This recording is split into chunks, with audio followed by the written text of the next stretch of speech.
Hi friends, welcome to Abbas kitchen. அந்த வகையில் இன்றைக்கி நான் பச்சை பயிர் எடுத்திருக்கேன். பச்சை பயிர் அரை கப் அளவுக்கு ஊற வச்சு எடுத்து வச்சுருக்கேன். அதை தண்ணியை வடிச்சிட்டு சேர்த்துக்கலாம். அதே மாதிரி கருப்பு மூக்கடலை எடுத்து வச்சுருக்கேன். அதையும் ஊற வச்சுட்டு தண்ணியை வடிச்சிட்டு சேர்த்துக்கலாம். கருப்பு கொண்டக்கடலை 1/4 கப் அளவுக்கு எடுத்திருக்கேன். பச்சைப்பயிறு கொண்டக்கடலை 2 சேர்த்துருக்கேன். அது கூட உளுந்தும் வெந்தயமும் ஒன்றா ஊற வச்சுருக்கேன். வெந்தயம் 2 டீஸ்பூன் எடுத்திருக்கேன். உளுந்து 1/4 கப் எடுத்திருக்கேன். 1/4 கப் எதுவும் முதல்ல சேர்க்க வேணாம். தண்ணி சேர்க்காம ஒரு ரவுண்டு ஓட விட்டு எடுத்துகிட்டு வந்துடுறேன். கொஞ்சம் லைட்டாக அரைஞ்சிருக்கு பாருங்கள். இன்னும் கொண்டக்கடலை முழுசாக தான் இருக்குது, அரையவெல்லாம் இல்லை. ஊற வச்ச தண்ணி வச்சுருக்கேன். இந்த தண்ணியை இதில் கொஞ்சமாக சேர்த்துக்கிறேன். எப்போதுமே உளுந்து அரிசி எதுவும் நம்ம ஊற வைக்கும்போது நல்லா கழுவிட்டு அதுக்கப்புறம் தண்ணி ஊற்றி ஊற வச்சிட்டோம்னா அந்த ஊறின தண்ணியை வச்சே நம்ம மாவு அரைச்சிக்கலாம். சத்து எதுவும் வேஸ்ட் ஆகாது. உளுந்து கொண்டக்கடலை பச்சைப்பயிறு அரைச்சதை ஒரு பாத்திரத்தில் மாற்றிக்கலாம். மிக்ஸி ஜாரில் 2 கப் அளவுக்கு பொரி சேர்த்துக்கலாம். பொரி அரைக்கிறதுக்கு நம்ம பருப்பு ஊற வச்ச தண்ணியே சேர்த்துக்கலாம். பொரி நல்லா அரைஞ்சிருச்சு பாருங்க.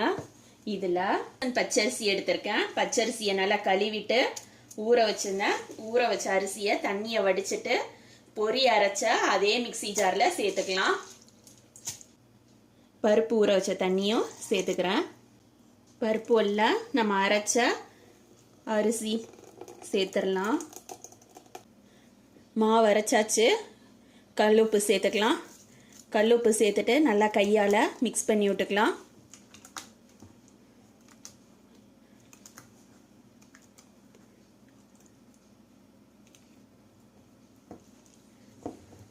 மாவை அப்படியே மூடி போட்டு ஓரமாக ஓவர் நைட்டு புளிக்க விட்டுடலாம். புளிக்க விட்டுட்டு காலையில் எப்படி இருக்குன்னு சொல்லிட்டு பார்க்கலாம். ஒரு மூடி போட்டு ஓவர் நைட் புளிக்க விட்டுறலாம். காலையில் மாவு எப்படி இருக்குன்னு சொல்லிட்டு பார்க்கலாம். இந்த மாவில் நம்ம தோசை சுட்டோம்னா தோசை நல்லா சாஃப்டாக இருக்கும். அதால் ஆப்பச்சோடா சேர்க்க தேவையில்லை. இந்த தோசை மாவில் சாஃப்டான தோசையும் செய்யலாம், முருவல் தோசையும் செய்யலாம். 2 மாதிரியும் செய்கிறதுக்கு நல்லா வரும். தோசை நல்லா கிறிஸ்பியாக வர்றதுக்காக ஓரத்தில் கொஞ்சமாக நல்லெண்ணெய் சேர்த்துக்கிறேன். தோசைக்கு நல்லெண்ணெய் சேர்க்கும்போது டேஸ்டாக இருக்கும். வீட்டிலையே ரெடி பண்ண கருவேப்பிலை பொடியை மேலே அந்த மாதிரி ஃபுல்லாக தூவி விடுறேன்.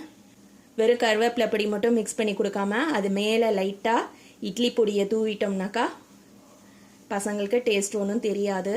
இதை பாருங்கள், ரெடி ஆயிடுச்சு. இப்போ இதை நம்ம பிளேட்டுக்கு மாற்றிடலாம்.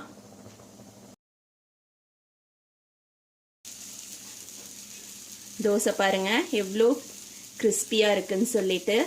கடலையும் பச்சை பயிரும் சேர்த்துருக்கதால உடம்புக்கு ரொம்பவே நல்லது. இதுக்கு காம்பினேஷனாக நான் தேங்காய் சட்னியும் செஞ்சுருக்கேன். கண்டிப்பாக நீங்களும் உங்கள் வீட்டில் ட்ரை பண்ணி பாருங்கள். தேங்க்ஸ் ஃபார் வாட்சிங்.